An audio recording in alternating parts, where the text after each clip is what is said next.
Okay, so we're going to talk about solving linear inequalities. And these are in one variable. That just means we only get one variable. And it pretty much works like equations. You can add to both sides. You can subtract from both sides. You can multiply both sides, but not 0.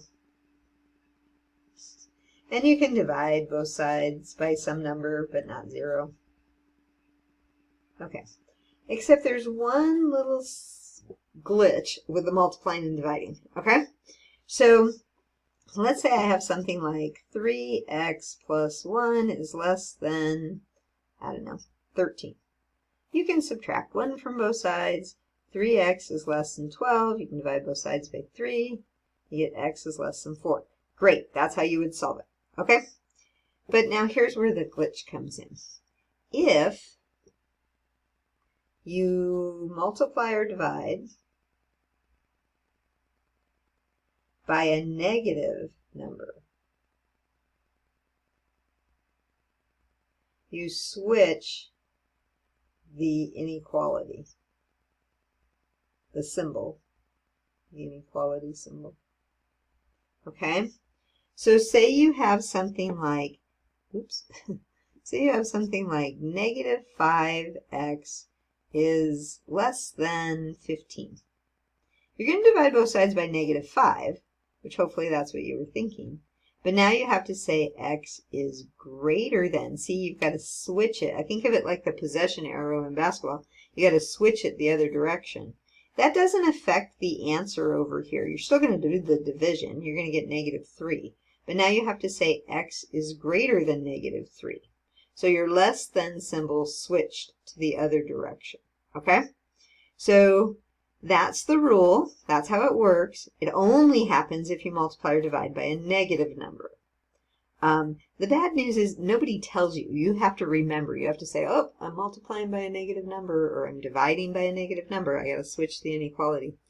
Now, a lot of times students are like, well, why is that? Why do I have to do that? Okay, think about some numbers. 5 is less than 10. True? Yeah, that's true. All right, if I multiply by 2 on both sides, I get 10 is less than 20. No problem, still true. But if I have 5 is less than 10, and I multiply by negative 2 on both sides, then I get negative 10 is less than negative 20. But that's not true. Negative 10 isn't less than negative 20. Negative 10 is greater than negative 20. So it's a frowny face there because that's not true. And if I switch the inequality to point the other way, then that is true. Okay? So that's why. That's why we have to do it. Long explanation, but people always want to know why. All right, so here comes our example. Solve, and we're going to have a few examples where we're solving. Solve and graph the solution set on a number line. Okay, so there's my variable, x. I'm going to subtract 3 from both sides. Hopefully that's what you were thinking. Negative 2x is less than or equal to 8. And then I'm going to divide by negative 2 on both sides. Okay, alarm system, so dividing by negative. So I've got to switch the inequality. So that's what I'm telling you. This is the part you got to think. Oh, I'm dividing by a negative. I got to remember. So these cancel. You get x. The inequality switches in the other direction. So now it's greater than or equal to. And I get a negative 4 over here. So that is the solving. What does that mean on a graph? Well, on the graph,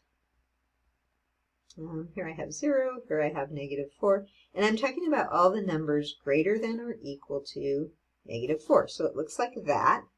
If they want the interval notation, and I think they're going to want the interval notation, then it's going to be square bracket. You start from the left, negative 4 to infinity, parenthesis. So that's how the interval looks. Usually, they didn't specify to write the answer in interval notation, but I wish they would have. Okay, so there's the graph, and there's the solution.